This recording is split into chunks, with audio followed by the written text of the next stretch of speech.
ভাবুন, আপনি সারাদিনের খাটাখাটনি শেষ করে নিজের ঘরে এসে নিশ্চিন্তে ঘুমিয়ে আছেন। চারপাশ একদম শান্ত, একদম অন্ধকার।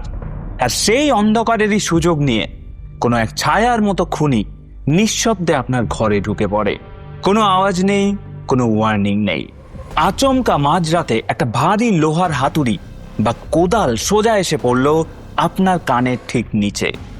আপনি চিৎকার করার বা নিজেকে বাঁচানোর মিনিমাম সুযোগটুকু পেলেন না। তারপর ঘরের সমস্ত টাকা পয়সা লুট করে সেই ছায়াটা আবার অন্ধকারের সাথে মিলিয়ে গেল। আর সকাল হতে না হতেই আপনার বাড়ি থেকে শুরু হলো এক লাশের মিছিল।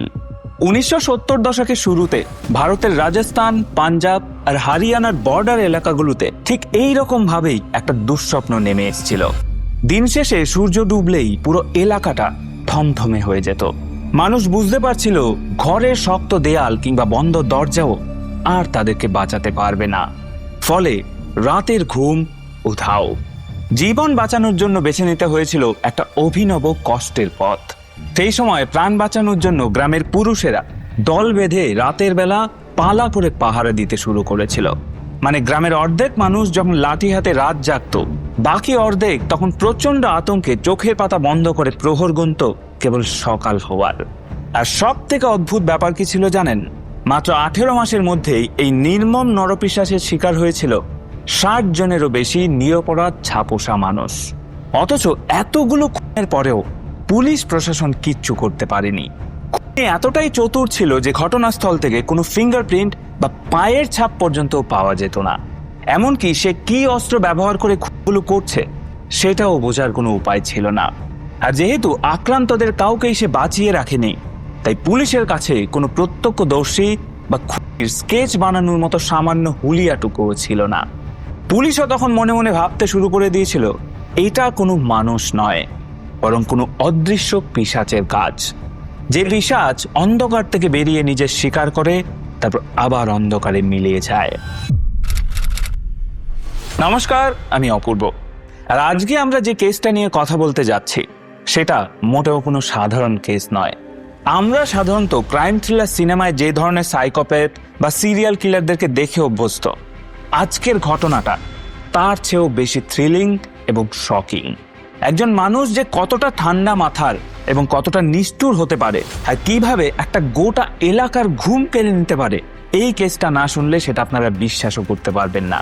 আমাদের আজকের এই কেসটা ভারতের অপরাধ জগতের ইতিহাসের একটা অন্যতম ডার্ক চ্যাপ্টার। তাহলে চলুন আর দেরি না করে শুরু করা যাক আমাদের আজকের কেস, দ্য ডায়েরি অফ কানপট্টিমার। তবে আজকের ভিডিওটা শুরু করার আগে আমি আপনাদেরকে সাবস্ক্রাইব করার কথা বলবো না, বরং ধন্যবাদ দেব 2.5 লাখ সাবস্ক্রাইবারের মাইলস্টোন পূরণ করে দেওয়ার জন্য। আমি সত্যি বলছি, আমি ভাবতেও পারিনি যে এত কম সময়ের মধ্যে এতগুলো মানুষের ভালোবাসা পাওয়া যায়। আমি সত্যিই কৃতজ্ঞ।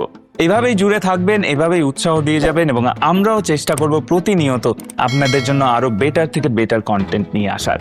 হ্যাঁ, আমি জানি আমাদের নতুন চ্যানেল ভূতপূর্বতে কন্টেন্ট দিতে একটু দেরি হচ্ছে এবং তার কারণ কিন্তু আপনারা অনেকেই নিজেদের অভিজ্ঞতার কথা সেখানে লিখে পাঠিয়েছেন, কিন্তু অনেকেই পাঠাননি। আমরা চাই আরো বেশি গল্প, আরো বেশি অভিজ্ঞতার কথা আপনারা লিখে পাঠান এবং সেখান থেকে আমাদের প্রথম এপিসোডের গল্পটা বাছাই করে নিতে আমাদের সুবিধা হবে। তাই আপনি যদি এখনো আমাদের নতুন চ্যানেল ভূতপূর্বর জন্য আপনার ভৌতিক অভিজ্ঞতা শেয়ার করে না থাকেন, তাহলে এই যে রইল ইমেল অ্যাড্রেস, এই ইমেল অ্যাড্রেসে আপনার অভিজ্ঞতা লিখে পাঠিয়ে দিন। আমরা চেষ্টা করব আপনার অভিজ্ঞতাটাকে আমাদের মতো করে আরো সাজিয়ে গুছিয়ে প্রেজেন্ট করার। যাই হোক, অনেক বেশি কথা বলে ফেলছি, চলুন ভিডিও শুরু করা যাক। সালটা 1952। দেশ স্বাধীন হওয়ার মাত্র 5 বছর কেটেছে। ইন্ডিয়া আর পাকিস্তানের পার্টিশনের দগদগে ক্ষত তখনও দাউ দাউ করে জ্বলছে। চারিদিকে একের পর এক দাঙ্গা হাঙ্গামা লেগেই আছে। রিফিউজি ফ্যামিলিগুলোর কান্নায় বাতাস তখনও ভারী। নতুন সরকারের উপর বিশাল ফাইন্যান্সিয়াল বার্ডেন। দেশটাকে নতুন করে গড়ে তোলা তখন একটা বিরাট বড় চ্যালেঞ্জ। পুরো দেশটা একটা মারাত্মক সেন্সিটিভ পরিস্থিতির মধ্যে দিয়ে যাচ্ছে এবং এই চরম ক্রাইসিসের মধ্যেই 1952 সালে রাজস্থানের জয়পুরে একটা মিডল ক্লাস ফ্যামিলিতে জন্ম নেয় এক ছেলে। বাবা মা খুব ভালোবেসে তার নাম রাখে শঙ্করিয়া প্রজাপত। সেই সময় রাজস্থানের মতো জায়গায় মেয়েদের নিয়ে মানুষের কেমন মেন্টালিটি ছিল সেটা আমরা কম বেশি সবাই জানি। তাই একটা মধ্যবিত্ত পরিবারের ছেলে হওয়াটা তার বাবা মায়ের কাছে ভগবানের আশীর্বাদ ছাড়া আর কিছুই নয়। শঙ্করিয়া ফ্যামিলির চোখে তখন হাজারটা স্বপ্ন। ছেলে বড় হবে, পড়াশোনা করবে, অনেক নাম কামাবে, এবং এই স্বপ্ন নিয়েই তারা শঙ্করিয়াকে একটা ভালো স্কুলে এডমিশন করিয়ে দেয়। কিন্তু শঙ্করিয়ার মন পড়াশোনায় একদমই বসে না। সে সারাদিন ধরেই দুষ্টুমি করে বেড়ায়। শঙ্করিয়া ছোটবেলা থেকেই আইসক্রিম খেতে দারুণ ভালোবাসে। সে প্রায়ই আইসক্রিম খাওয়ার জন্য মার কাছে পয়সা চায়, কিন্তু সংসার চালানোই যেখানে দায়, সেখানে আইসক্রিমের টাকা দেওয়া সম্ভব হয় না। আর এই না পাওয়া থেকেই শঙ্করিয়ার মনে জন্ম নেয় একটা অদ্ভুত জেদ। সে নিজের ঘরেই প্রথমে চুরি শুরু করে, কিন্তু বাড়ির লোক যখন সতর্ক হয়ে টাকা লুকিয়ে রাখে, তখন শঙ্করিয়া নজর দেয় বাইরের দিকে। ধীরে ধীরে এই চুরি করাটা তার কাছে একটা নেশায় পরিণত হয়। সে প্রথমে গ্রামের এক মন্দিরের দান বাক্স ভেঙে টাকা বের করে, তারপর প্রতিবেশীদের বাড়ি থেকে ধান, চাল আর টাকা চুরি শুরু করে। তখন তার বয়স খুব বেশি হলে 12 কিংবা 13 হবে। একদিন এক প্রতিবেশীর ঘরে চুরি করতে গিয়ে সে ধরা পড়ে যায়, এবং সেদিনই প্রথমবার গ্রামের লোক তার নামে থানায় এফআইআর করে। কিন্তু তখন শঙ্করিয়ার বয়স কম বলে কোর্ট তাকে বড় কোনো সাজা দেয় না, শুধু একদিন খালি পায়ে দাঁড়িয়ে থাকার নির্দেশ দিয়ে ছেড়ে দেয়।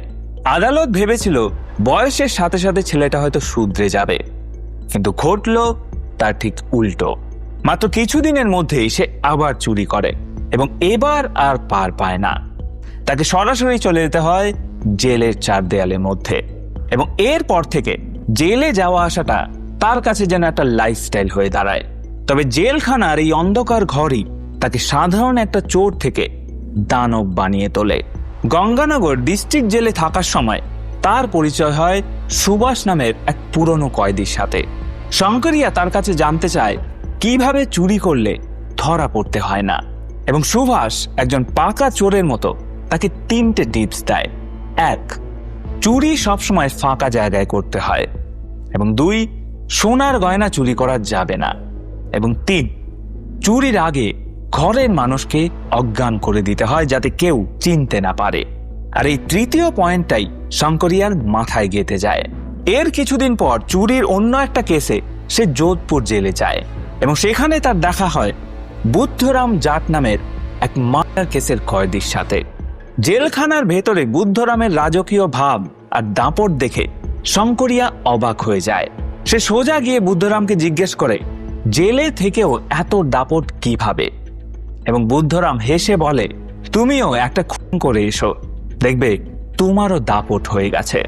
এবং এই একটা কথা শঙ্করিয়ার ভেতরে অবশিষ্ট শেষ দ্বিধাটুকু একেবারে শেষ করে দেয়।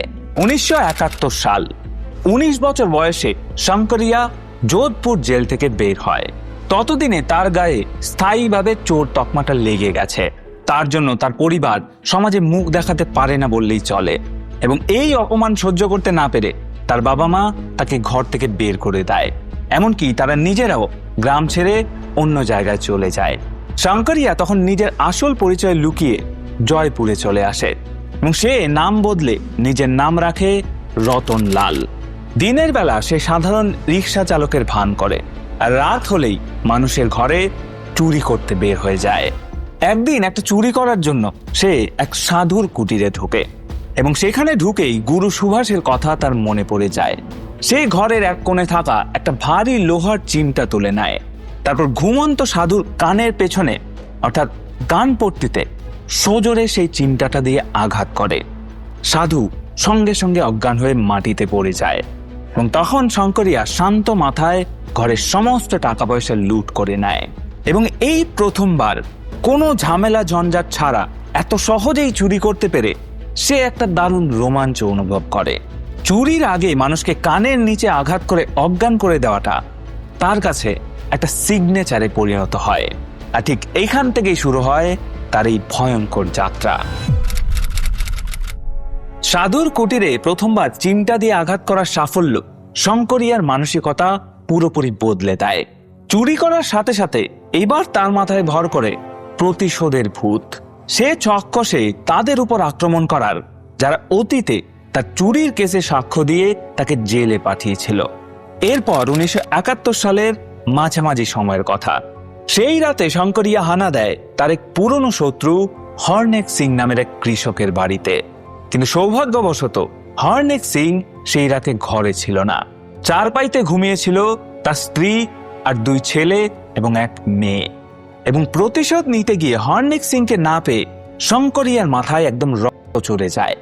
সে তখন ওই ঘুমন্ত 4 জনকেই কানপট্টিতে সজোরে আঘাত করে এবং ঘটনাস্থলেই 4 জনেরই মৃত্যু হয়।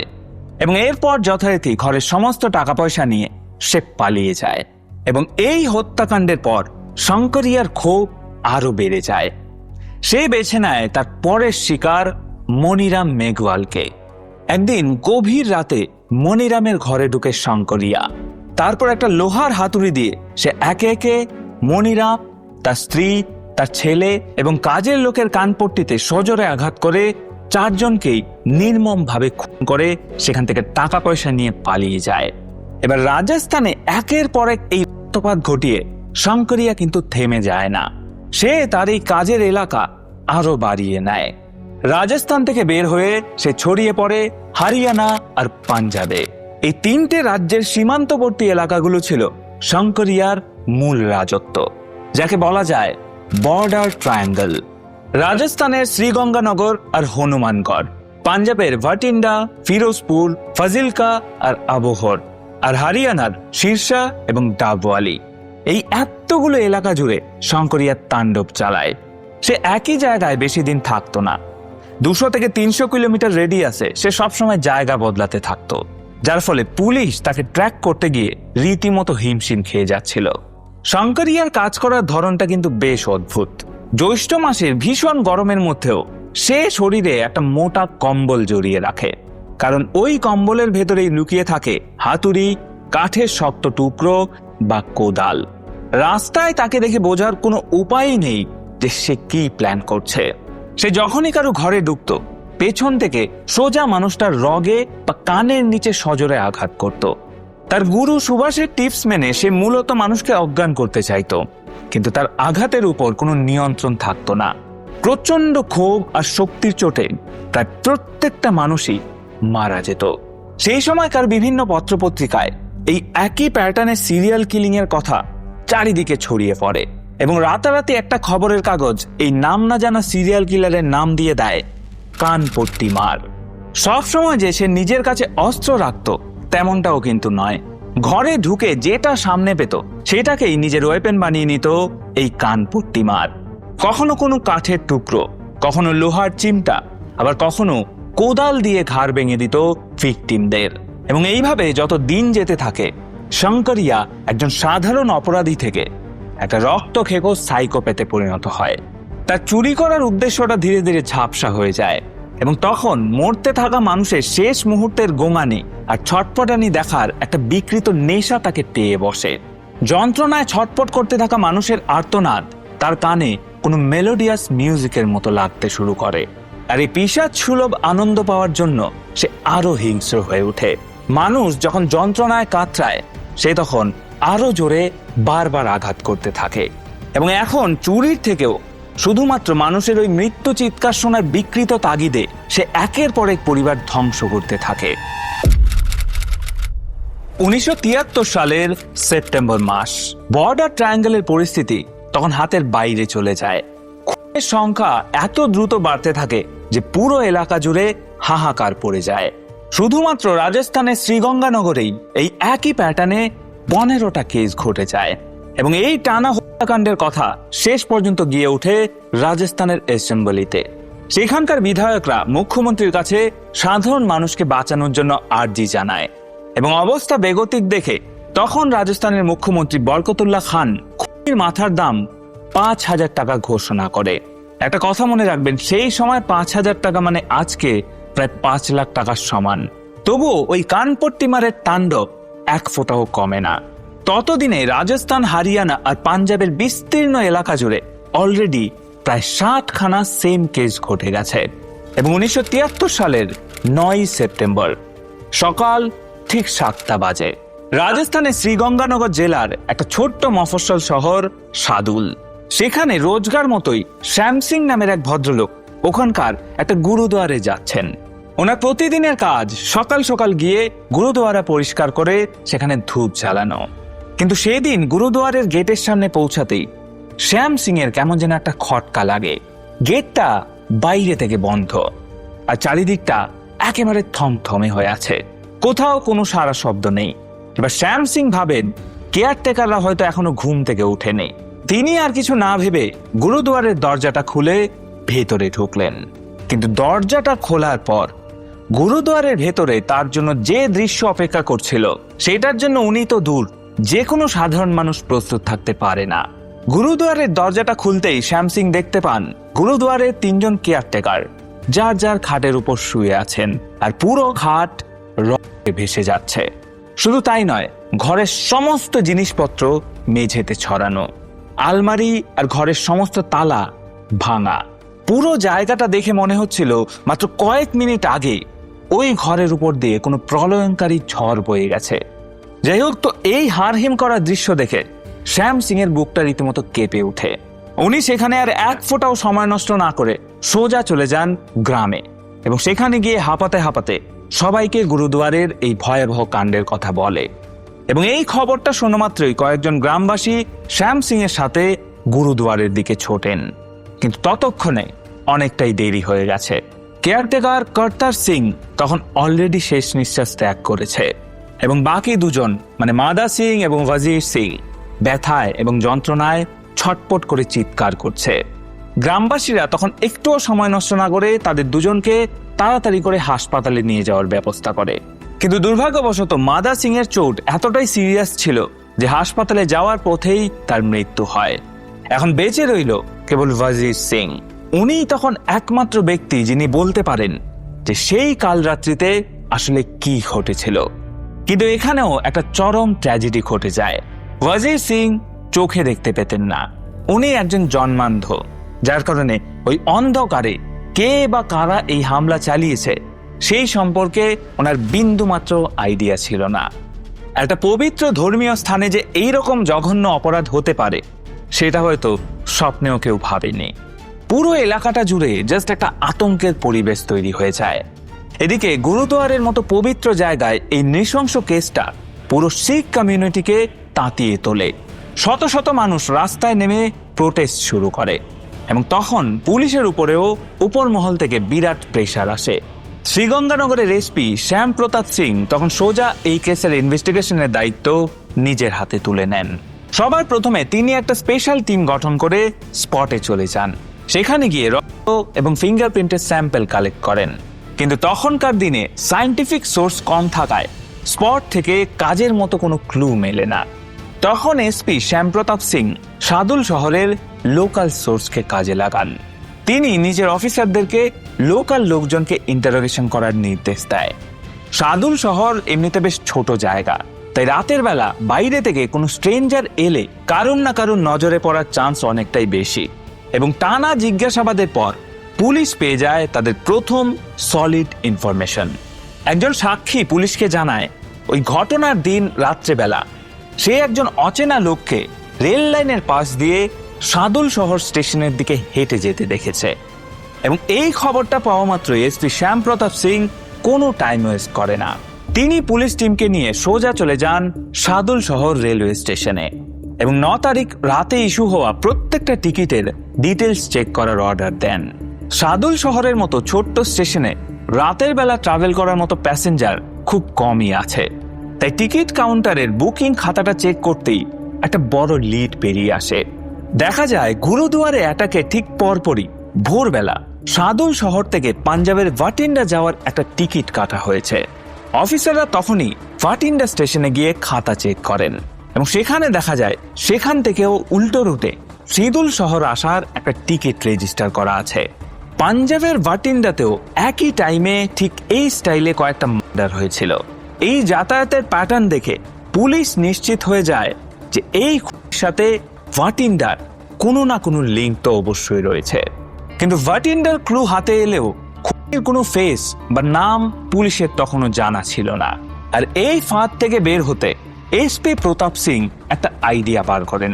তিনি অতীতে যারা এই আততায়ীর হাত থেকে একটুর জন্য বেঁচে ফিরেছে তাদের সবাইকে থানায় ডেকে পাঠান, এবং সেই সার্ভাইভারদের সাথে একে একে কথা বলতে বলতে পুলিশ একটা গোল্ডেন উইটনেস খুঁজে পায়। সেই উইটনেস পুলিশকে জানায় একদিন একটা শুনশান রাস্তায় তার উপর হামলা হয়েছিল, কিন্তু দস্তাদস্তির সময় অ্যাটাকারের গা থেকে গায়ের চাদর বা কম্বলটা খসে পড়েছিল এবং তখন সে অন্ধকারের মধ্যেও খুনির চেহারাটা ক্লিয়ারলি দেখে ফেলে এবং সেই বেঁচে যাওয়া আই উইটনেসের দেওয়া স্কেচ ডেসক্রিপশনের উপর ভর করেই অভিজ্ঞ আর্টিস্ট দিয়ে একটা রাফ স্কেচ বানানো হয়। তারপর ওই স্কেচটা মুহূর্তের মধ্যে রাজস্থান, পাঞ্জাব আর হরিয়ানার প্রত্যেকটা পুলিশ স্টেশনের ডিসপ্যাচ করে দেওয়া হয়। সীমান্ত এলাকার হাইওয়ে এবং নির্জন রাস্তায় নাইট পেট্রোলিং দ্বিগুণ বাড়াতে বলা হয়, কারণ পুলিশ খুব ভালো মতোই বুঝে গেছিল এই অদৃশ্য খুনি আর বেশি দিন গা ঢাকা দিয়ে থাকতে পারবে না।